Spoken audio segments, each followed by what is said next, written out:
J'ai choisi ces tableaux qui est l'un des derniers que Van Gogh a réalisé, qui met en scène Mademoiselle Gachet, qui est la fille du docteur Gachet, qui a, avec son frère, légué ce tableau au musée, car, à mon avis, il met en scène la fin de l'opposition entre homme et nature. Vous voyez que dans les tableaux, il y a une sorte de pleine indistinction entre la figure humaine, la figure féminine et les restes de la végétation. On assiste presque à un devenir plante ou un devenir végétation de la figure humaine et à l'inverse, au fond, on pourrait dire aussi un devenir humain de la végétation, de tout ce qui entoure la figure humaine. Donc il n'y a plus d'opposition entre sujet et objet, entre l'homme et son environnement, mais surtout cette indistinction présuppose qu'il n'y a pas d'indistinction entre les tableaux et celui qui les regarde. C'est ça qui me touche dans ces tableaux, comme dans beaucoup de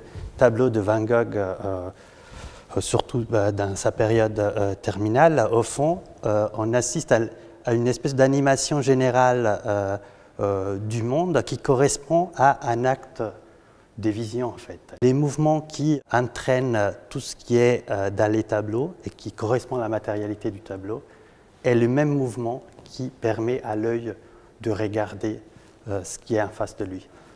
La vision n'est pas, ou l'acte de connaissance n'est plus un acte d'opposition des matrices de la réalité, c'est un acte grâce auquel l'homme ou le sujet qui perçoit et qui connaît s'identifie, devient ce qu'il est en train de voir.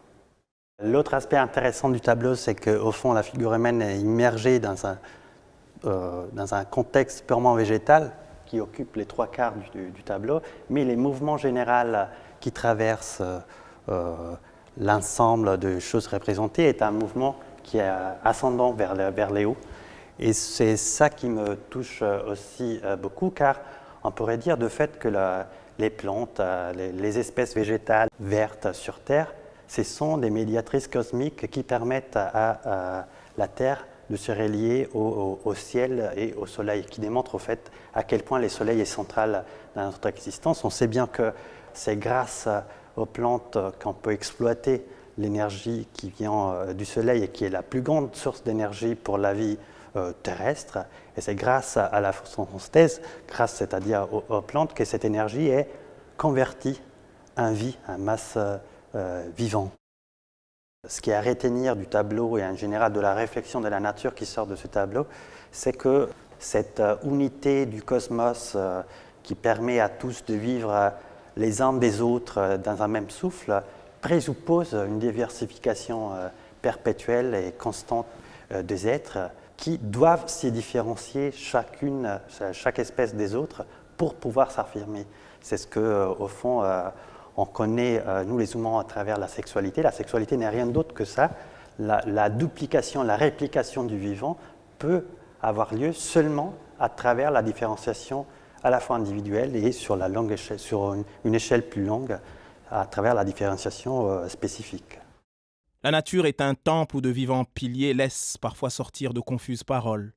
L'homme y passe à travers des forêts de symboles qui l'observent avec des regards familiers, comme de longs échos qui de loin se confondent dans une ténébreuse et profonde unité, vaste comme la nuit et comme la clarté. Les parfums, les couleurs et les sons se répondent. Il est des parfums frais comme des chairs d'enfants, doux comme les hautbois verts, comme les prairies et d'autres, corrompus, riches et triomphants, ayant l'expansion des choses infinies. Comme l'ambre, le musc, le benjoin et l'encens qui chantent les transports de l'esprit et des sens.